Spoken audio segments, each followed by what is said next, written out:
yourself and your love to the people that are around you. And that will fuel your intention, and that will help you to stay right on track with whatever you're eating. I hope she left something in the house for you. And didn't take every morsel out, but whatever you're doing, the important thing is that you're feeling great and you look wonderful and you have a plan and it's exciting and it's a very loving thing.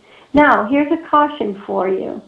Okay. What I find is that sometimes, often as a matter of fact, people get on a plan of some kind, whatever it is. I don't really care what you're eating. I don't care what you weigh. I don't care about any of that. What I care about is that you're having fun and you're enjoying yourself and you're eating really well along the way. And so this is a wonderful thing and a wonderful example. However, please do not expect that you will always do it perfectly. And I think that you said something about, I'm kind of going along doing really well, and then wham, something happens. It's kind of like you get thrown off the merry-go-round.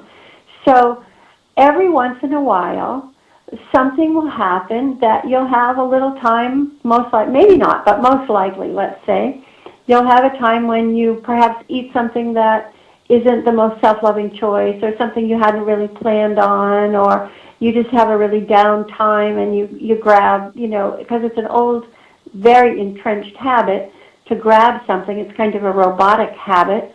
The important thing is not to engage in that beat yourself up behavior that I spoke about at the start of the show. So if you find yourself having a slip, shall we say, and maybe you go out with some friends and you decide you're going to have a big plate of French fries and a big burger or whatever that night, that's okay. Eat it, enjoy it, but then afterwards just notice how you feel. You might not feel so good.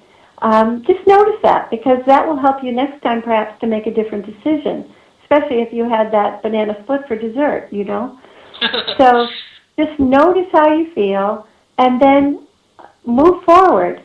Whatever you've done is over with. And you learn from that.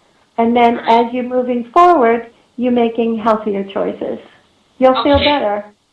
That's all great that's the emotional side, so you don't get your emotions all upset, and then it makes it worse, and you start looking for the sugars and the carbohydrates, right? Mm-hmm. Yes. Okay, but what about if, say something emotionally upsetting happens to you, and it just, this is one thing that happened. I did really well. I lost 170 pounds once, and I had an experience. My sister came to my house, and my sister, when we're a family, you judge you judge your family members on how they were so long ago. And I was always like the black sheep of the family. I was, the scapegoat kind of person. We had an alcohol kind of related family upbringing, and so I was kind of the scapegoat. And whenever something went wrong, people would blame me because I was easily ready to accept that. I would feel bad and go in the corner and cry and feel sorry for myself. And so she came to visit me, and she said a couple things that really upset me and made her feel like she was judging me, and that, here I'm back to being bad Sherry again. And it didn't happen immediately, but within a few days, I remember eating a package of graham crackers and milk.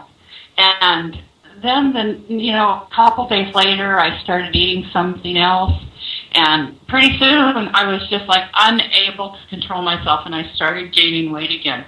And so it was that emotional upset that triggered. I know it triggered it, because even though I spent days trying to resolve that issue for myself, I journaled about it, I talked to friends about it, and I thought I worked it out. I know it just lingered in my mind. So how do you fix something like that so that you don't go for the graham crackers or the pie or whatever? I want you to picture a circle. And at the top of the circle is a voice called your saboteur, or your chew, as I speak about it in The Taming of the Chew.